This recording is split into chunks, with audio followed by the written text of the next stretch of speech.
আমাদের গন্তব্য এখন কক্সবাজার চট্টগ্রাম রেলওয়ে স্টেশন চলে আসলাম।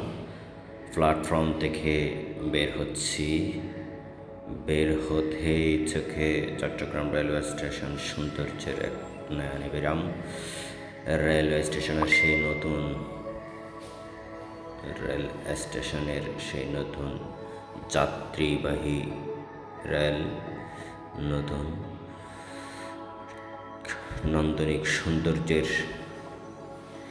প্রকৃতির শোভা নিতেই প্রকৃতির ছোঁয়া নিতে, প্রকৃতির সৌন্দর্য উপভোগ করতে করতে আমরা ফিরে চলে যাচ্ছিলাম কক্সবাজারের দিকে।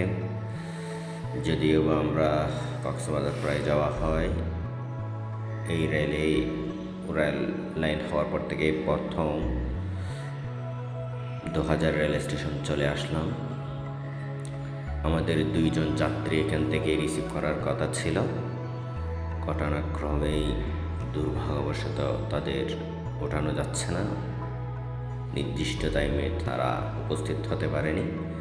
আমরা আবার সময়ের অগ্রাধিকার দেই, just time drop, just time receive. যাই হোক, এই সৌন্দর্য উপভোগ করতে করতে আমরা যাচ্ছি, ক্যামেরাবন্দিও হচ্ছি, ক্যামেরাবন্দি করছি। ফিরে আসলাম। ফিরে আসার সাথে সাথেই মনে পড়ে যায় সেই স্মৃতিময় সময়গুলো। সেই স্মৃতিময় সময়গুলো দেখার জন্য আমরা ক্যামেরাবন্দি করছিলাম, সেটা আপনাদেরকে শেয়ার করতেছি। সেই ফাঁকে একজন উকি দিয়ে দিচ্ছে আমাদের ক্যামেরার ফাঁকে ফাঁকে। যাই হোক, বলতে পারেন আমরা এতদিন পরে এখানে যাচ্ছি চট্টগ্রামের ছেলে। আমরা চট্টগ্রামের ছেলেই আপনাদের মানুষদেরকে অগ্রাধিকার দিচ্ছিলাম, এতদিন দিছি। মেহমান যেহেতু আপনাদের ডিস্ট্রিক্টের মানুষগুলোই আমাদের মেহমান, তাই আপনাদেরকে অগ্রাধিকার দিলাম। আমরা এরপরেই যাচ্ছি। যাই হোক, চলে আসলাম কক্সবাজার রেলওয়ে স্টেশন। আসার সাথে সাথে দেখলাম রেলওয়ে বালা, তারা তাদের গল্পে মাতাচ্ছেন। এরপর আমরা মেরিন ড্রাইভ হয়ে চলে আসলাম। মেরিন ড্রাইভ ধরে যাচ্ছিলাম। মেরিন ড্রাইভ ধরে যেতে যেতে সৌন্দর্যর লোভে পড়ে ক্যামেরাবন্দি করে নিলাম আপনাদের দেখানোর জন্য। সেই সাথে ফুলের শুভেচ্ছা দিতে, ফুলেরও কিছু ছবি, ফুলের শুভেচ্ছা নেবেন ভিউয়ার্স।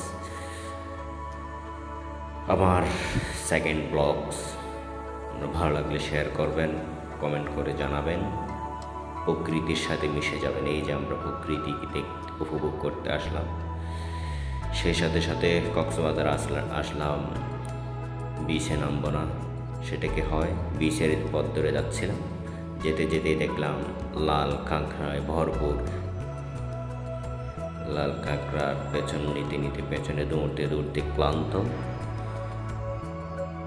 এরপরও যেন তাদের সৌন্দর্যের সমারোহ আমাদেরকে মুগ্ধতা বাড়িয়ে দিচ্ছে। দৌড়ছি আর বসলাম ক্লান্ত হয়ে। সেই সাথে সাথে আবার প্রকৃতির সেই শান্ত পরিবেশ, বিচের পাড়ে বালির উপর পায়ে কদম ফেলছিলাম। শান্ত, মহাশান্ত মহাসাগরের প্লাবন।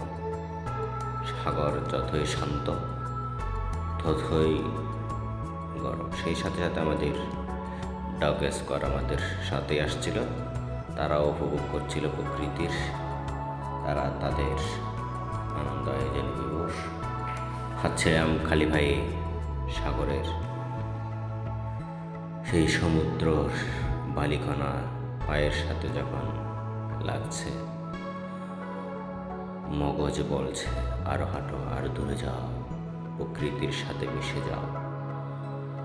মগজ যেন পানির সাথে, ঢেউর সাথে, ঢেউ তরঙ্গের সাথে খেলছে। প্রকৃতির সেই সৌন্দর্য উপভোগ করতে যখন বিচের পারে এক অশান্ত ছেলেও সমুদ্রের তীরে এসে শান্ত মেজাজে উপভোগ করতে শিখে যায়। সেই সাথে সাথে সন্ধ্যায় যখন হয়ে যায়, আমরা ফিরে এলাম পট হাউজে। আমাদের সেই